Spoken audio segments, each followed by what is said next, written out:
நீங்கள் நியாயப்பிரமாணத்துலேருந்து வெளியே வந்தாலும் வேற ஒரு பிரமாணத்துக்கு வந்துட்டீங்க. என்ன பிரமாணத்துக்கு வந்துட்டீங்க?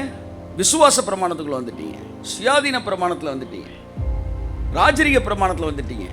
ஸோ இந்த உலகம் எல்லாமே ஒரு பிரமாணம் தான் ஆண்டுகிட்டு இருக்கு. அதில் எந்த மாற்றமே கிடையாது. அப்போ நீ என்ன விரும்புறியோ விரும்பலையோ, உன் மேலே எந்த பிரமாணம் இருக்குதோ அதுதான் உன்னை ஜெயிக்குமே ஒழிய உன் விருப்பம் அங்கே ஜெயிக்கவே. கைத்தட்டுங்க ஒரு அவருக்கு. நீங்கள் தப்பான ஒரு பிரமாணத்தில் இருந்தால், நீங்கள் சரியானதை விரும்பினாலும் நீங்கள் தப்பானதைத்தான் செய்வீர்கள். நீங்கள் சரியான பிரமாணத்தில் வந்துவிட்டால், நீங்கள் தப்பானதை விரும்பினாலும் நீங்கள் சரியானதைத்தான் செய்வீர்கள்.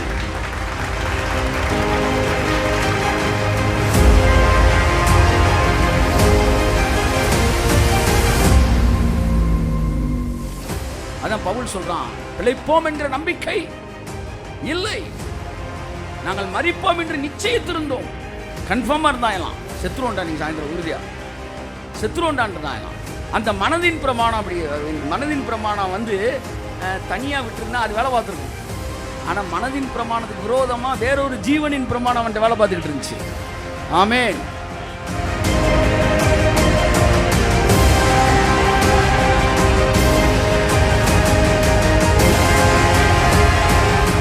ஏன்னா பவுல்கிட்ட மனதின் பிரமாணம் பாசிட்டிவாக வேலை பார்க்கல, ஏன்னா வேற ஒரு பிரமாணம் நெகட்டிவாக இருந்துச்சு. இப்போ நான் என்ன சொல்கிறேன், இது இப்போ புரிஞ்சாலும் பரவாயில்ல, பின்னாடி இருக்க செய்தியை கேட்டு புரிஞ்சாலும் பரவாயில்ல. மனதின் பிரமாணம் நெகட்டிவாக இருந்தப்ப பாசிட்டிவாக இருந்துச்சு, வேற ஒரு பிரமாணம் நெகட்டிவாக இருந்தனால இந்த மனதின் பிரமாணம் பாசிட்டிவாக இருந்தாலும் வேலை பார்க்கல. இப்போ நான் சொல்கிறேன், மனதின் பிரமாணம் இப்போ உங்களுக்கு நெகட்டிவாக இருந்தாலும் வேறொரு பிரமாணம் பாசிட்டிவாக உங்கள் மேலே இருந்தால், இந்த மனதின் பிரமாணம் நெகட்டிவாக இருந்தாலும் உங்களுக்கு வேலை பார்க்காது.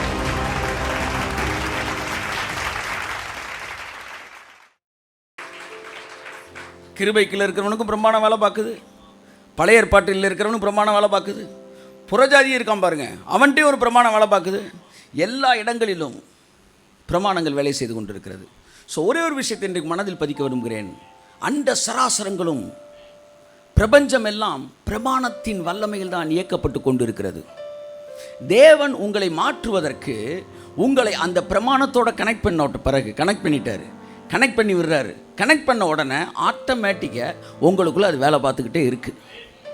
நீங்கள் நம்புறீங்களோ நம்பலையோ, நீங்கள் பாருங்கள், கடவுளுடைய பிரமாணத்தில் இணைக்கப்பட்டுட்டிங்கன்னா அடுத்த 5 வருஷம் கழித்து பார்க்கும்போது இப்போ இருக்கிறத விட இன்னும் 100 மடங்கு ஆசீர்வாதமாக தான் இருப்பீங்க. அதில் மாற்றமே கிடையாது.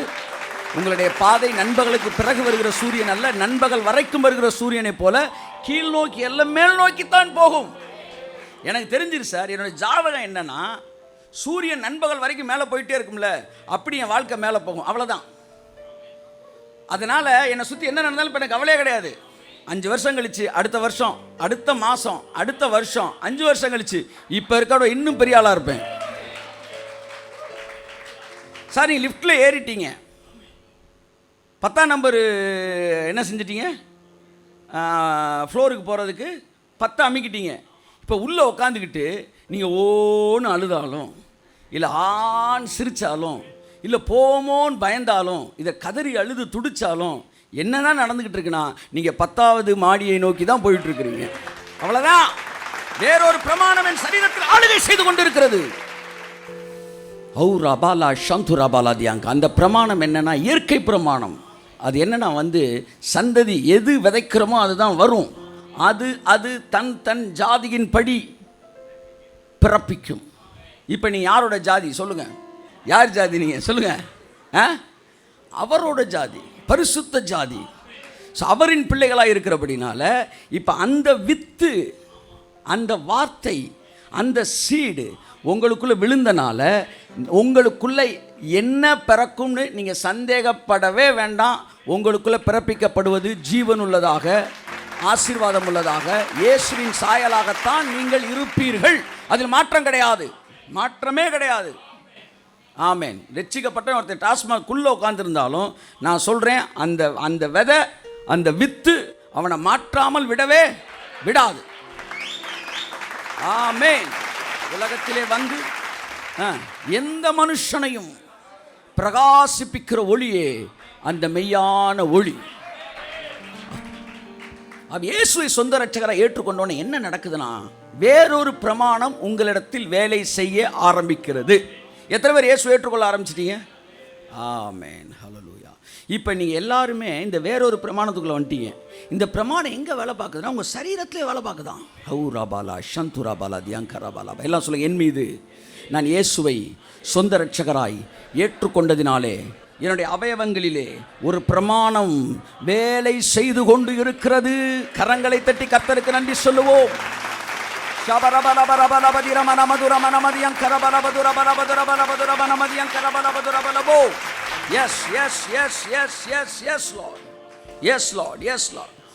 இப்போ நீ ஒவ்வொரு பிரமாணத்தையும் படிக்கும்போது அந்த பிரமாணங்கள் எப்படியெல்லாம் உங்கள் சரீரத்தில் வேலை பார்க்குது, உங்கள் வாழ்க்கையில் வேலை பார்க்குது, புறஜாதிகள்கிட்ட வேலை பார்க்குறது என்பதை நீங்கள் பார்க்கலாம்.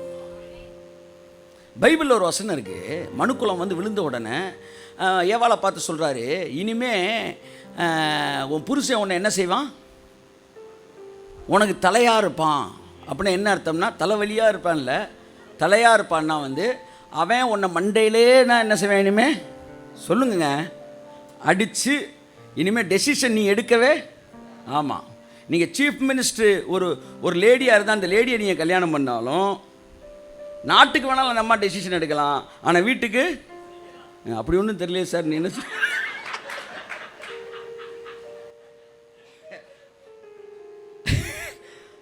அப்போ ஏன் பிரமாணம் ஆக்டிவேட் ஆக மாட்டேன்றதை கொஞ்சம் நீங்கள் ரிசர்ச் பண்ணி பார்க்கணும்.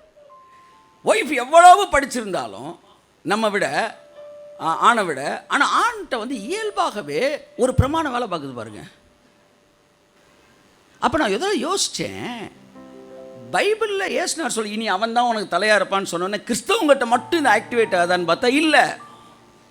அன்றைக்கி ஒருத்தர் ரிக்ஷா ஓட்டுறவர் காலையில் ரிக்ஷாவை எடுத்து வச்சுட்டு ரிக்ஷாவில் உட்கார்றாரு. நான் பார்க்குறேன், அவன் ஒய்ஃப் வந்து உள்ளே போய் தூக்குச்சட்டில் சாப்பாடு எல்லாம் எடுத்துகிட்டு வருது. கர்த்தர் சொன்னார், எல்லா இடத்துலையும் என் பிரமாணம் வேலை பார்த்துக்கிட்டு இருந்தார். இந்த பிரமாணம் மனுக்குலம் முழுவதும் வேலை பார்த்துக்கிட்டு இருக்கு. எல்லோரும் விரும்புகிறார்களோ விரும்பவில்லையோ இந்த பிரமாணம் அங்கே என்ன செய்யுது? வேலை பார்த்துக்கிட்டு இருக்கு. நீ கிறிஸ்துவுக்குள்ளே வந்த பிறகுதான் இந்த பிரமாணம் டீஆக்டிவேட் ஆகுது. கைத்தட்டு அவருக்கு. புருஷனுக்கு கர்த்தர் கொஞ்சம் இரக்கத்தை இதை தயவை கொடுத்து அன்பை கொடுத்து அதை கொஞ்சம் பெருக பண்ணி, கிறிஸ்துவுக்குள்ள எல்லாம் சமந்தாம்பா, நீ எல்லாம் எனக்கு பிள்ளை தான்பா, வந்து நீங்கள் கனத்தோடு அவங்கள வந்து டீல் பண்ணணும், இதெல்லாம் சொன்ன உடனே இந்த லேடிட்ட கிரியை செஞ்ச அந்த பிரமாணம், ஆதாம்கிட்ட வந்த சாப பிரமாணம் டீஆக்டிவேட் ஆகி கிறிஸ்துவின் பிரமாணம் இவர்களுக்குள்ளே வேலை செய்ய ஆரம்பிக்கிறது. ஆமேன்னு சொல்லுங்கள். ஆமேன், ஆமேன், ஆமேன். ஸோ எல்லாமே இட்ஸ் ரூல்டு பை லா. லான்னு உடனே நீங்கள் நியாயப்பிரமாணத்தை மட்டும் யோசிக்க வேணாம். ஏறக்குறைய 13 பிரமாணங்கள் இது வரைக்கும் பார்த்துருக்கேன் இல்லையா? இதை பற்றி ஒரு நாலேஜ் திரும்ப ஒரு கிளான்ஸ் நீங்கள் படித்து கொண்டால் அது நமக்கு நன்றாக இருக்குன்னு நினைக்கிறேன். ஒன்று இங்கே கண்டினியூ பண்ணலாம், சண்டே இல்லை பைபிள் செட்டில் கூட நம்ம கண்டினியூ பண்ணலாம். ஒன்றை புரிஞ்சுக்கணும், இன்றைக்கி பிரமாணங்கள் தான் ஆளுகை செய்யுதுன்னு. அதே அதிகாரத்தில் முதல் வசனத்துலேருந்து வாசித்தீங்கன்னா அது எப்படிலாம் ஆளுகை செய்யுதுன்னு பார்க்கலாம். வாசிங்க. எத்தனை பிரமாணம் யாராச்சும் ஒரு ஆள் எழுதுங்களேன். ஏன்னா பேச்சு வாக்கில் நம்ம ஒவ்வொரு பிரமாணமாக சொல்லும்போது கரெக்டாக இருக்கும். ஒன்று என்னது? மனதின் பிரமாணம். அடுத்து வேறொரு பிரமாணம், பாவ பிரமாணம், மரண பிரமாணம், ஆவியின் பிரமாணம், ஜீவனின் ஆவின் பிரமாணம். அடுத்து நியாயப்பிரமாணம், விசுவாச பிரமாணம், சுயாதீன பிரமாணம், அன்பின் பிரமாணம், கிறிஸ்துவின் பிரமாணம். 10 கிறிஸ்துவின் பிரமாணம். 11 என்னம்மா? அதுதான் வேற ஒரு பிரமாணம். இடியாப்பம், அது நியாயப்பிரமாணம்.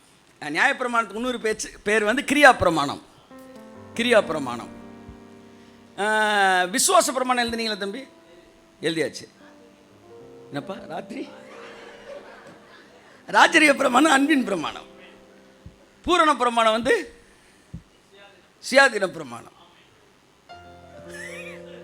எத்தனை வந்திருக்கு டோட்டலாக? 10 இருக்கா? அடுத்து மனிதர்களுடைய பிரமாணம், அதுவும் ஆக்டிவேட் ஆகும். ஸோ இந்த பூமியிலே ஒரு பிரமாணம் வேலை பார்த்துக்கிட்டு இருக்கு. அது டிராஃபிக் ரூல்ஸு, ஐபிசி, இந்த பிரமாணங்கள் இருக்குது. இதுவும் பூமி என்ன செஞ்சுக்கிட்டு இருக்கு? ஆளுகை செய்யுது. ஆமாம், யாராவது ஒருத்தர் வந்து நீங்கள் பாட்டுக்க வந்து ஒரு ஆளை குத்திட்டீங்கன்னா அவனை ஐபிசி 301 என்னப்பா 4 304 படி தூக்கி உள்ளே வச்சிடறாங்க. உடனே உள்ளே போனோடனே நீங்கள் வந்து உம்மாலே நான் ஒரு மதிலை தாண்டுவேன் அப்படின்னு சொல்லி நீங்கள் டக்குன்னு மதிலை தாண்டிட்டீங்கன்னா திரும்ப உங்களை வந்து ஐபிசி இன்னும் கடுமையான சட்டத்தை போட்டு உங்களை உட்கார வச்சிடும். நீங்கள் ரட்சிக்கப்படல, அதெல்லாம் அவனுக்கு தேவையில்லை. அப்போ பலவிதமான பிரமாணங்கள் உள்ள வேலை பார்த்துக்கிட்டு, இந்த பிரமாணம் தான், இந்த மனிதன் போடுற பிரமாணம் தான் புருஷனை பற்றிய பிரமாணம் 2வது அதிகாரத்தில் வருது. புருஷனை பற்றிய பிரமாணம். இப்போ வந்து ஒரு மனைவி வந்து யாருடைய கண்ட்ரோலுக்குள்ளே இருக்கு? ஒரு பெண் வந்து யார் கண்ட்ரோலுக்குள்ளே இருக்கிறா? கல்யாணத்துக்கு முன்னாடி அப்பா கண்ட்ரோலில் இருக்கிறா. கல்யாணத்துக்கு அப்புறம் இது டீஆக்டிவேட் ஆயிடுச்சு. இது டீஆக்டிவேட் ஆகி அது ஆக்டிவேட் ஆயிடுச்சு. அதுக்கப்புறம் அப்பா வந்து என்ன என் பிள்ளையானே மரியாதை போறியா இல்லையா அப்படின்னு அவர் சொல்லிடுவார். ஏன்னா வந்து இப்போ அது ஆக்டிவேட் ஆயிடுச்சு. இப்போ ஒரு பிரமாணத்துலேருந்து நீங்கள் ரிலீவ் ஆகணும்னா இன்னொரு பிரமாணத்தில் என்ட்ரு ஆயிடணும். கைத்தட்டுங்க ஒரு தடவை, புரிஞ்சவங்க. அப்போ பாவ பிரமாணத்திலிருந்து ஆவியின் பிரமாணம் என்னை விடுதலை ஆக்கிற்றே. கரங்களை தட்டி கர்த்தருக்கு நன்றி சொல்லுவோம். ஓரா பாலாஷ். Yes yes yes yes yes yes. Okay, இந்த 7ஆம் அதிகாரம் முதல் வசனத்தில் வாசிமா. இன்னும் 2 பிரமாணம் எப்படி ஆளுகை செய்துன்னு இருக்கார்ல. நியாய பிரமாணத்தை அறிந்திருக்கிறவர்களுடனே பேசுகிறேன். சகோதரரே, ஒரு மனுஷன் உயிரோடு இருக்கும் அளவும் நியாய பிரமாணம் அவனை ஆளுகிறதென்று அறியாமல் இருக்கிறீர்களா? பார்த்தீங்களா? பிரமாணம் ஒருத்தர் என்ன செய்து ஆளுகை செய்து, நான் போட்டாலும் இது கீழே விழுவும், இன்னொருத்தன் போட்டாலும் கீழே விழுவும். இப்போ நம்ம எல்லாரும் எது ஆளுகை செய்து? பிரமாணம். சூரியன் மறைஞ்சு திரும்ப தோன்றிடுச்சுன்னா இது என்ன கிழமை? திங்கக்கிழமை. நீங்கள் எல்லாம் இங்கே உட்காந்துருக்க மாட்டீங்க. எங்கே ஓடிடுவீங்க? வேலைக்கு ஓடிடுவீங்க. அப்போ உங்களை எது ஆளுகை செய்து? பிரமாணம் தான் ஆளுகை செஞ்சுக்கிட்டு இருக்கு. இன்னைக்கு ஃபுல்லாக சூரியன் மறையவே இல்லை சார். ஒரு 48 மணி நேரம் நீங்கள் உடனே மணி 6 மணி ஆச்சு வேலைக்கு போயிடுவீங்களா? பிரமாணத்துக்குள்ளே இருக்கீங்க. எல்லாரையும் பிரமாணம் ஆளுகை செய்யுது. அப்போ உயிரோடு இருக்கும் அளவும் ஒரு பிரமாணம் மனிதன் ஆளுகை செய்யும். நல்லவனாக வாழணும், நான் முயற்சி எடுக்கிறேன். கெட்டவனாக வாழ நான் முயற்சி எடுக்கிறேன். அப்போல்லாம் அதெல்லாம் விட்டுருங்க. நான் இந்த பிரமாணத்தில் சுவிட்ச் ஓவர் ஆகிக்கிறேன். இப்போ இந்த பிரமாணம் எனக்குள்ளே வேலை பார்க்க ஆரம்பிக்குது. இது இப்பொழுது எனக்குள் கிரியை செய்கிறது. கரங்களை தட்டி கர்த்தருக்கு நன்றி சொல்லுவோம். ஆமென்.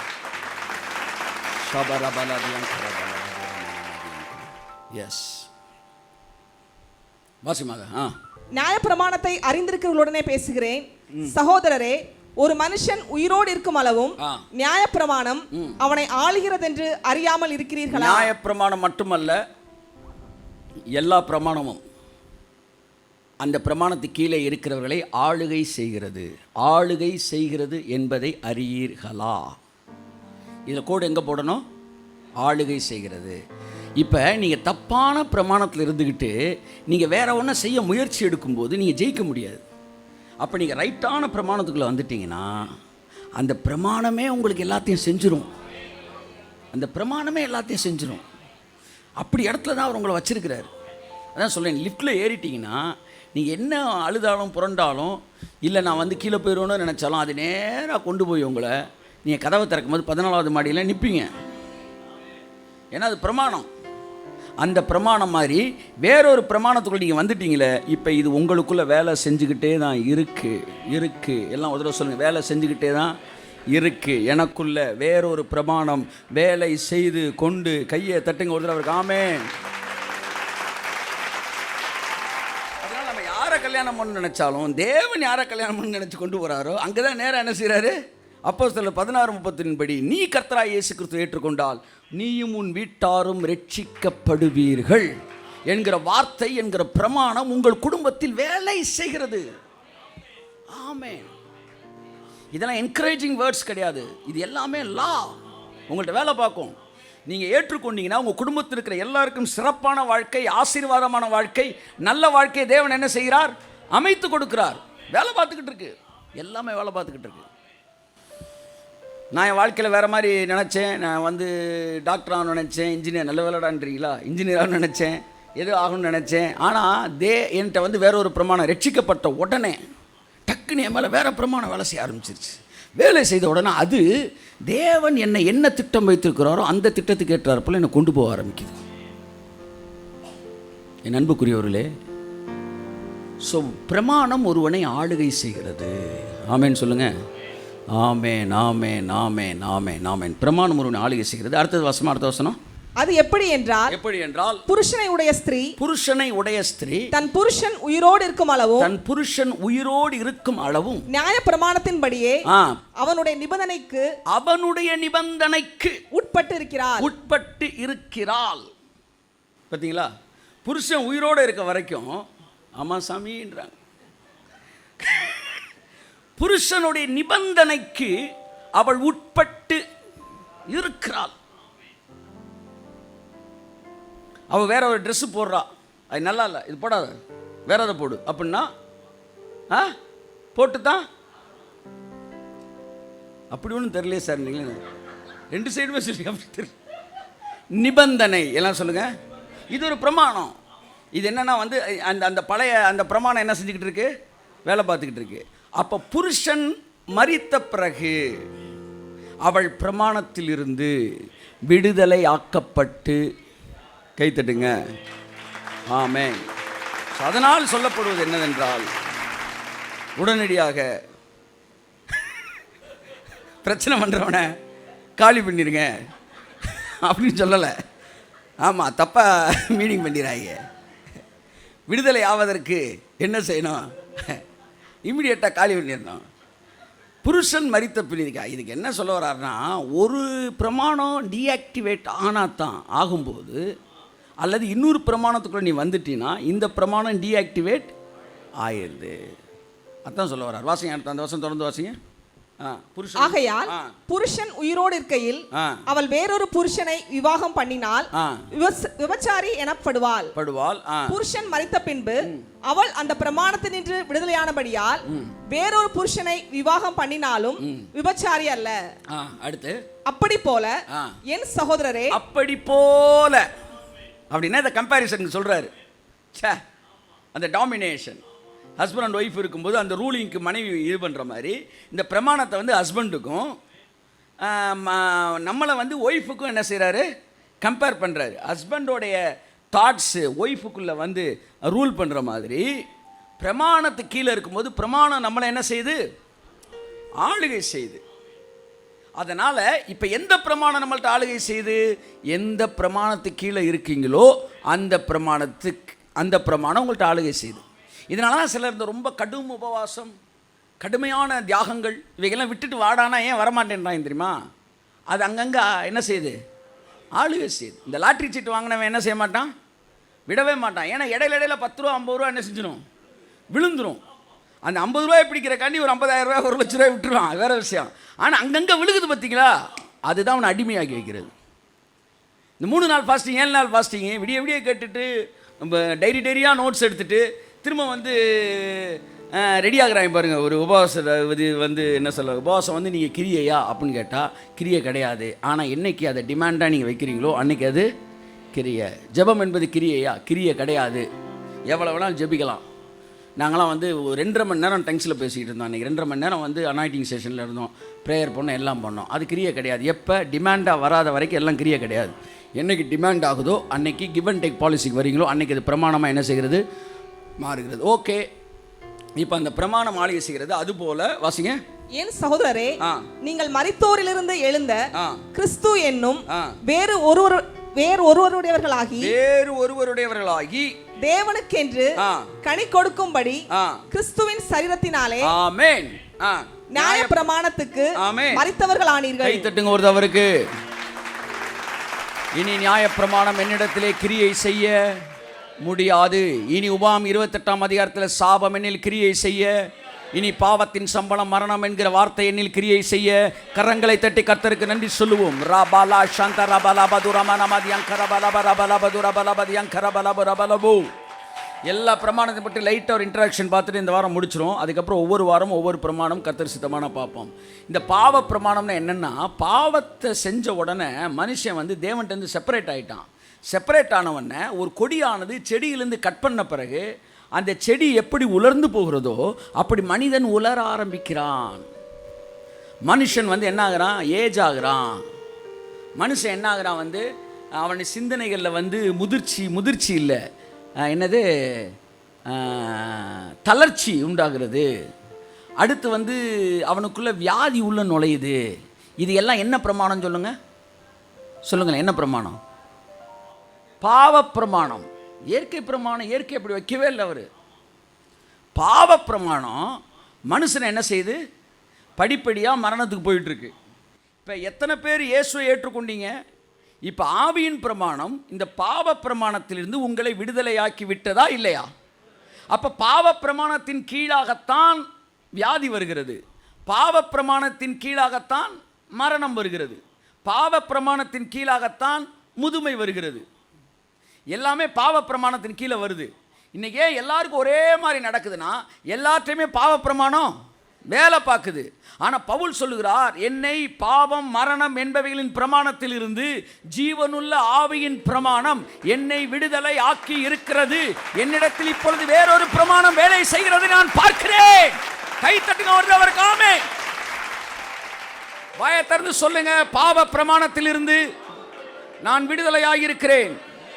நீங்க பாவத்திலிருந்து விடுதலையானீங்க மட்டும் இல்லை சார், பாவத்தோட பிரமாணம்னா என்ன? உயிரோடு இருக்கும் வரையும் அவனை ஆளுகை செய்கிறதுக்கு பேர் தான் பிரமாணம். அவனை சிறையாக்குமா, அதுக்கு பேர் தான் பிரமாணம். அது கூட ஒரு வசனம் இருக்கு பாருங்க, பிரமாணம் வந்து சிறையாக்குதுன்ட்டு. 23 கடைசி வாசிங்க. ஆகிலும் என் மனதின் பிரமாணத்துக்கு விரோதமாய் போராடுகிற வேறொரு பிரமாணத்தை என் அவயவங்களில் இருக்க காண்கிறேன். அது என் அவயவங்களில் உண்டாயிருக்கிற பாவ பிரமாணத்துக்கு என்னை சிறையாக்கி கொள்கிறது. சிறையாக்கி கொள்ளுகிறது, சிறையாக்கி. அப்ப பிரமாணம்னா என்ன செய்யும்? உங்களை சொல்லுங்க, உங்களை வந்து நீங்க விரும்பினாலும் விரும்பாட்டினா உங்களை லாக் பண்ணிடும். இதை நெகட்டிவாகவும் நீங்க பார்க்கலாம், பாசிட்டிவாகவும் பார்க்கலாம். எப்பவுமே அது எப்படி நெகட்டிவாக வேலை பார்க்குதோ அதே மாதிரி பாசிட்டிவாக வேலை பார்க்கும். நீங்கள் பாவம் செஞ்சிட்டிங்கன்னா இந்த பாவ பிரமாணம் உங்கள்கிட்ட என்னெல்லாம் செய்யும் தெரியுமா? என்ன செய்யும் சொல்லுங்கள்? உங்களை நிம்மதி இல்லாதவனா ஆக்கும் பாவ பிரமாணம். அடுத்து குற்ற மனசாட்சி கொடுக்கும். அடுத்து உங்களுக்குள்ள வியாதியை கொடுக்கும், முதுமையை கொடுக்கும். அடுத்து தனிமையை கொடுக்கும், அழுகையை கொடுக்கும். கடைசியில் மரணத்தை கொடுக்கும். மரணத்துக்கு பிறகு நரகத்தையும் கொடுக்கும். இதுக்கு டெய்லி நீங்கள் பாவம் செய்யணுமா? ஒரே ஒரு தடவை ஆதாம் செஞ்ச பாவம் போதுமா? சொல்லுங்கள். ஒரே ஒரு தடவை ஆதாம் செஞ்ச பாவத்துக்கு பிறகு நீங்கள் சாகிற வரைக்கும் பாவமே செய்யாமல் இருந்தாலும் நீங்கள் சந்தேகமே இல்லை எங்கே தான் போகிறீங்க? நரகத்தான் போவீங்க. ஏன்னா பாவ பிரமாணம் உங்கள்கிட்ட வேலை பார்த்துக்கிட்டு இருக்கு. சரி, இப்போ நீ இயேசுவை சொந்த ரட்சகராக ஏற்றுக்கொண்ட உடனே அவர் செய்த நீதியினாலே நீங்கள் அவருக்கு பிள்ளைகளாகும்போது அந்த நீதி என்கிற வேறொரு பிரமாணம் உங்கள் சரீரத்திலே ஆளுகை செய்ய ஆரம்பிக்கும்போது அந்த பிரமாணத்துக்குள்ளே வந்துட்டிங்கன்னா இந்த பாவ பிரமாணம் ஆட்டோமேட்டிக்காக எப்படி உங்களை நரகம் வரைக்கும் கொண்டு போய் விட்டு அப்போ தான் ரெஸ்ட் எடுக்குதோ அந்த மாதிரி இந்த ஜீவனின் பிரமாணம் உங்களுக்குள்ளே வந்த பிறகு, நான் சொல்கிறேன், பக்கத்து வீட்டுக்காரர் இருக்கார், பக்கத்து வீட்டுக்காரனா ஒரு கடவுளை அறியாத ஒருத்தர் இருக்கார், அவருக்கு மேலே ஒரு பிரமாணம் வேலை பார்த்துக்கிட்டே இருக்குது. என்ன பிரமாணம் சொல்லுங்கள்? பாவ பிரமாணம். அவர் கல்கத்தா போகலாம், டில்லி போகலாம், காஷ்மீர் போகலாம், கன்னியாகுமரி போகலாம், அவர் எங்கே வேணாலும் போகலாம். ஆனால் கடைசியாக அவர் போகிற ஒரே இடம் சொல்லுங்கள். ஆமாம். ஏன்னா அவர் எங்கே போனாலும் அந்த பிரமாணம் எங்கே கொண்டு போகணுமோ அது அங்கே கொண்டு போயிடும். அப்படியே நம்ம மேலே இருக்கிற பிரமாணம் இந்த பூமியில் நீங்கள் வந்து எப்படி என்பதை நீங்கள் தவறான அர்த்தத்தில் எடுத்துக்கொள்ள வேண்டாம். எப்படி வாழ்ந்தாலும் என்பதை தவறான அர்த்தத்தில் எடுத்துக்கொள்ள வேண்டாம். நீங்கள் எப்படி வாழ்ந்து கொண்டு இருந்தாலும் எந்த இடத்துல இருந்தாலும் ஃபைனலாக நீங்கள் போக போகிற இடத்திற்கு உங்களை கொண்டு போய் சேர்க்கக்கூடிய ஒரு பிரமாணம் உங்கள் மேல் வேலை செய்து கொண்டு இருக்கிறது. ஸோ எல்லாமே என் கையில் இல்லை, எல்லாமே எனக்கு மேலே வேலை பார்த்துக்கிட்டு இருக்க ஒரு பிரமாணம். அவ்வளோதான். அந்த பிரமாணம் தான் இன்றைக்கி நம்மள்ட்ட வேலை பார்த்துக்கிட்டு இருக்கு. ஹல்லேலூயா. அதனால தான் நீங்கள் கிறிஸ்டியன் லைஃப்பை ரொம்ப வந்து ஒரு ஸ்ட்ரகிளிங்காக, ரொம்ப ஒரு கஷ்டமான ஒரு விஷயமாக, காம்ப்ளிகேட்டடாக நீங்கள் மாற்ற வேண்டிய அவசியம் இல்லை. ஏனென்றால் எல்லாமே நல்லா நடந்துக்கிட்டு இருக்கு.